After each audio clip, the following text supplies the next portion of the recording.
Ki Hariman berkata, aku tahu tempat terbaik untuk kita semua.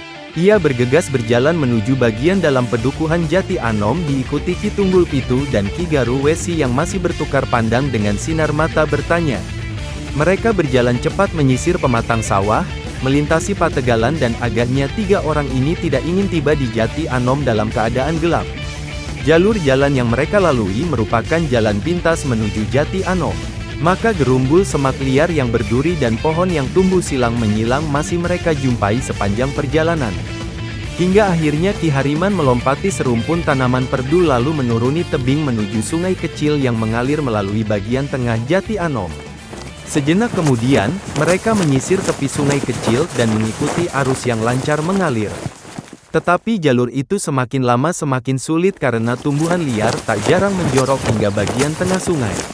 Keadaan semakin gelap saat mereka berjalan di bawah rimbun pohon tinggi saat matahari semakin dalam berada di balik punggung Merapi.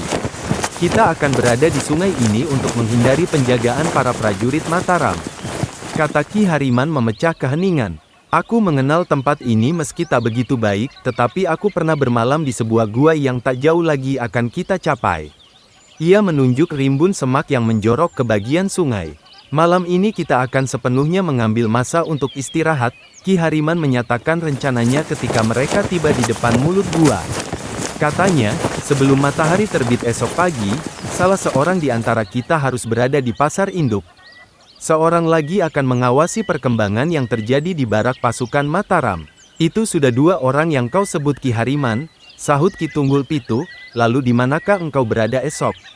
Lurus pandang mata Ki Hariman menatap wajah Ki Tunggul Pitu. Kemudian Ki Hariman berkata, kau seolah tidak percaya padaku karena kitab sudah barang tentu bersamaku sepanjang hari.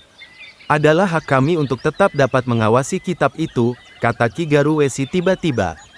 Ki Hariman bergeser setapak surut lalu berkata sambil meraba bagian dada, aku tidak dibebani kewajiban untuk menyerahkan kitab peninggalan Guru Agung Sedayu pada kalian. Bahkan aku dapat saja tidak menemui kalian setelah berhasil mendapatkannya dari rumah Ki Demang Sangkal Putung.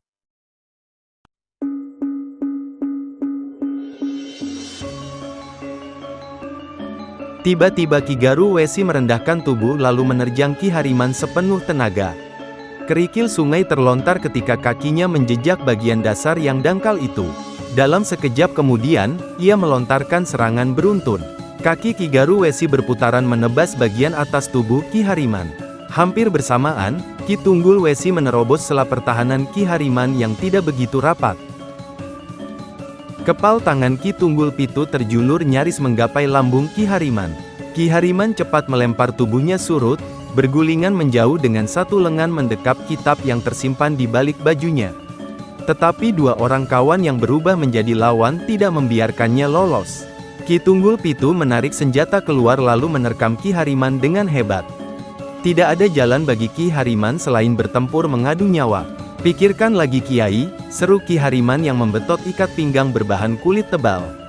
Aku tidak dapat lagi mempercayaimu. Satu-satunya saat aku percaya padamu adalah membiarkanmu pergi ke Sangkal Putung, sahut Ki Tunggul Pitu. Apakah aku harus merasa bersalah ketika menerima kerjasama dengan Raden Atmandaru? Desah Ki Hariman dalam hati. Namun kebimbangan itu harus dibayar mahal oleh Ki Hariman. Ujung kaki Ki Garu Wesi akhirnya dapat menyentuh bagian bawah ketiaknya. Meski demikian, Ki Hariman masih mampu menjaga keseimbangan tubuh agar tidak terjatuh. Ia meloncat pendek dan bergeser surut sambil menahan ngilu pada tulang dadanya.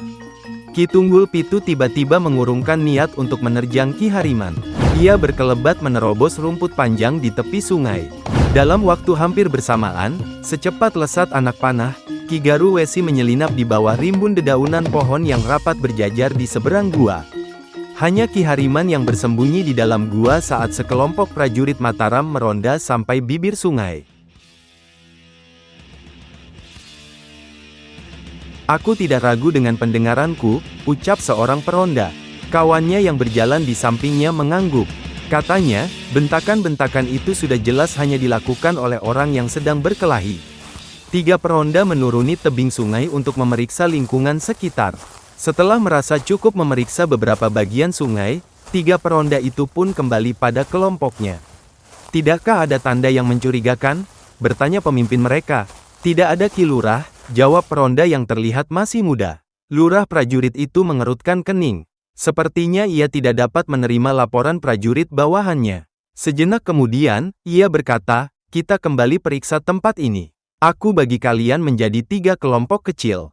Ia berbisik memberi petunjuk pada anak buahnya. Lurah prajurit ditemani seorang bawahan lantas menuju sungai melalui jalur yang berbeda dari kawan mereka sebelumnya. Sepertinya lurah prajurit telah mengenal tempat di sekitar sungai dengan baik. Ia menggerakkan kaki menuju gua yang dahulu menjadi tempat Agung Sedayu menempa diri. Ia memeriksa sekitar gua dengan cepat dan cermat. Bahkan ia sempat memasuki gua untuk memastikan tidak ada tempat yang lepas dari pemeriksaannya. Dari jarak kurang dari 10 langkah dari kedudukan lurah prajurit, Ki Garu Wesi rapat menggenggam hulu senjatanya. Tidak boleh seorang pun dapat melenggang kembali ke barak. Sekalipun Untara akan membakar Jati Anom untuk mencari pembunuh prajuritnya, aku akan habisi mereka, bulat tekad Ki Garu Wesi dalam bisik hatinya. Namun lurah prajurit telah memutar langkah saat nyaris mencapai tempat sembunyi Ki Garu Wesi. Dengan sebuah isyarat, ia mengajak anak buahnya menjauhi gua itu. Jangan berpaling, tetaplah waspada dan tebar pandangan, bisik lurah prajurit. Mereka lantas menyeberangi sungai dan menuju rimbun perdu yang sedikit menjulur ke sungai. Kembalilah pada temanmu, beritahu mereka agar segera bersiap. Kita mungkin akan bertempur di tempat ini. Aku melihat jelas tanda-tanda perkelahian, yang mungkin saja tidak seimbang dan mereka bersembunyi saat mendengar kedatangan kita, kata lurah prajurit.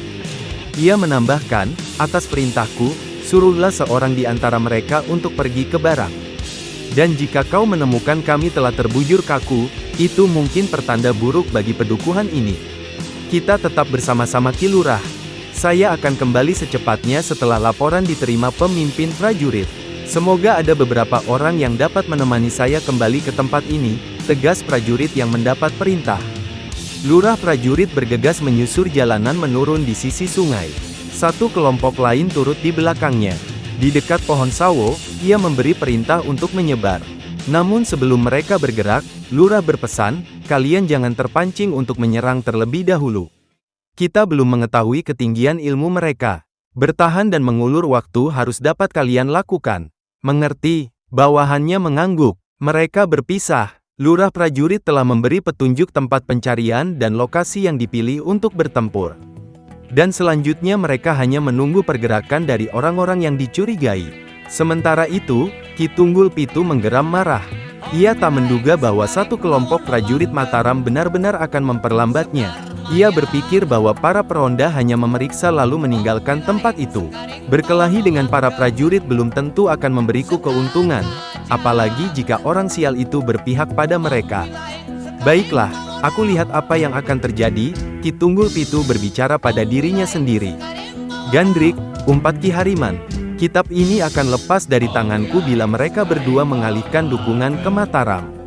Ini tidak dapat dibiarkan. Aku harus memikirkan cara agar lepas dari kemelut ini. Ia telah mengenal daerah dekat sungai meski tak begitu baik. Ki Hariman menimbang kemungkinan untuk meloloskan diri dari pengamatan peronda Mataram. Ketika itu, peronda Mataram semakin merasuk ke bagian yang dapat dianggap sebagai pertengahan dari 3 persembunyian yang berbeda. Lurah prajurit yang bernama Ki Panuju benar-benar cermat menyusun perhitungan.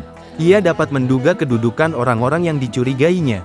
Maka ia memutuskan untuk menunggu tepat di bekas lingkar pertarungan yang tidak seimbang.